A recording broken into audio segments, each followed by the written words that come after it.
Hi guys. Hi. Good morning, good afternoon, and good evening at whatever time you're watching this video. Welcome back to Helen Yakubu's YouTube channel. Thank you very much for tuning in to watch this video. If you are a new subscriber to this channel, you're very much welcome. If you are an old subscriber, thanks for coming back to watch our video again, to watch my own video again. I'm indeed honored and I sincerely appreciate you. Thank you very much. So today we have a new topic I want us to discuss about.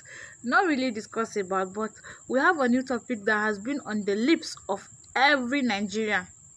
It is a pressing national issue that had been disturbing us in this country. Yes. After our presidential election, we just inaugurated our president. We just welcomed our president into office, and the first speech given by our president in person of Bola Ahmed Tinubu is causing chaos. Immediately after that speech, the entirety of Nigeria went and everybody started running helter-skelter. There was panic, there was fear, and what have you. So today, and that particular statement he made that caused this kind of reaction is no other statement but when he said the subsidy on Nigerian fuel has been removed. Like there is no longer subsidy. But okay, it is a known fact that we produce crude oil in Nigeria. Yes, like we produce crude oil in Nigeria. But we do not use this crude oil in its raw form. The process of changing this crude oil to the form that we can use it is called refining. So our crude oil is refined into products like petrol, fuel, kerosene, jet oil, and etc. and what have you. Okay, so we produce crude oil, but we do not have refineries to help us refine this crude oil. So in other words, we have to transport this crude oil that we get from our ground in Nigeria to where it can be refined. And then we buy the refined products. Like we buy the already refined products. So when they transport it down to that country, those other countries buy the crude oil from us, refine the crude oil, and we buy the refined product. That has been established already. That's aside. So now, buying of this refined product involves so many things. Number one, it involves the initial cost of the product we are buying. It involves the transportation cost of the product we are buying, and it also involves the profit, because whosoever is buying this crude oil and bringing it to us is not a charity organization. The person would also have to make his own gain. So it involves the product, it involves the transportation of the product, it involves the storage of the product even in our country Nigeria, and it involves also the margin, which is the profit that person is going to make from that crude oil. So let's put in figures to this. Let's assume all of this thing will cost 500 naira. That's buying of the product, transporting of the product, and storing of the product. The margin, which is the profit the buyer of the product will make before selling to us as Nigerians. Let's give it a number. So let's assume 500 naira. Let's give it a figure and let's assume 500 naira will do it. So now your government will now say, okay, my people are not strong enough to pay 500 naira for this product. So instead of paying 500 naira, these people should pay 100 naira. My people, that's Nigerians, should pay 100 naira for this product, and we as the government are going to pay 400 naira on their behalf.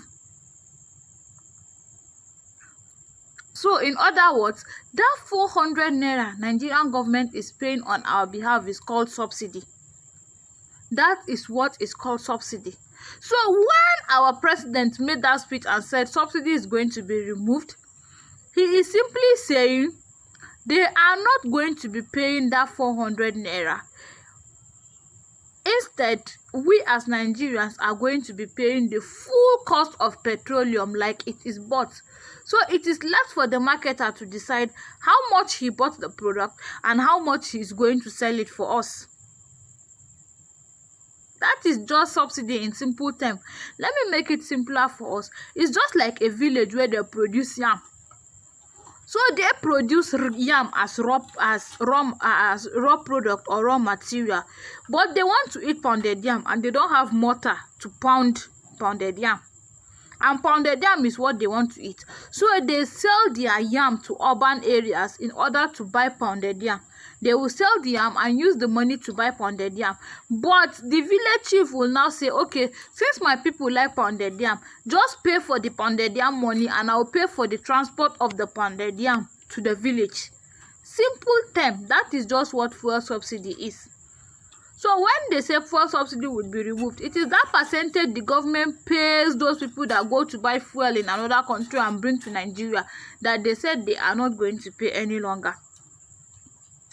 So how is it going to affect us? Definitely the cost of fuel will go high because there is no percentage that the government is paying on our behalf. We are paying for everything. So the cost of the fuel will go high, and every buyer of fuel now, like the major retailer, that's those people that go to buy the refined product and bring for us to also buy, are now at the liberty of fixing their prices and selling it at the price they want. But one thing that baffles us as Nigerians, or one thing that baffles me as a Nigerian, is the fact that we also learned that our president said fuel subsidy that the past administration, that's the administration of Muhammadu Buhari, had paid for this fuel subsidy till mid-year. That's till the end of the month of June. But as it is now, fuel price had already increased. The most shocking part of it is NNPC, our government-owned fuel station, has raised their fuel pump price. So why did they do that? We were supposed to enjoy subsidy until the end of June. So now we are paying a higher price for a subsidized fuel. Is that what they mean? Are we paying higher prices for fuel that had already been subsidized? Is it really fair? I thought from that speech, the pump price of fuel should not go up until the 1st of July, since the past administration had already paid till the end of June. That's by the way. But please, to make situations easy and to make things a little bit easier for us as Nigerians, there are things our government can do for us now. After removing this subsidy, please, to make situations a bit easier for us and to reduce this hardship and this chaos all over. Number one, the government can reduce taxes on solar panels, batteries and others, so that we'll cushion the effect, and then less attention would be given to fuel, since people can now use batteries and solar channels and solar panels and solar power to power our generator, to power our TV set, our fridge and others. That's number one.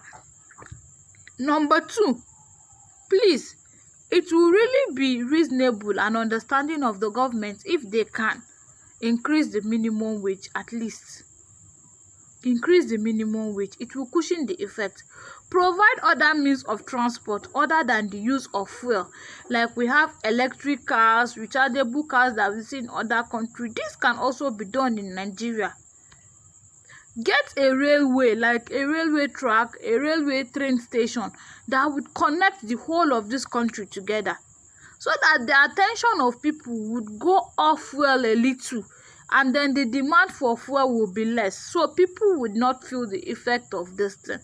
Please help us. I think if this is done, it will cushion the effect of this subsidy removal and this high cost of fuel and high cost of living that had come upon us as a country. Thank you. If you've enjoyed this video, or if it has enlightened you a little, you can share to others so they will be able to get and actually understand what we are suffering as a country now. Thank you very much.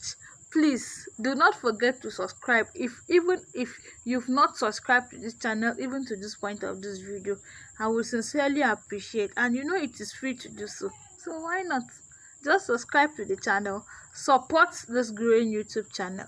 Thank you very much, and see you next time in another video. So bye.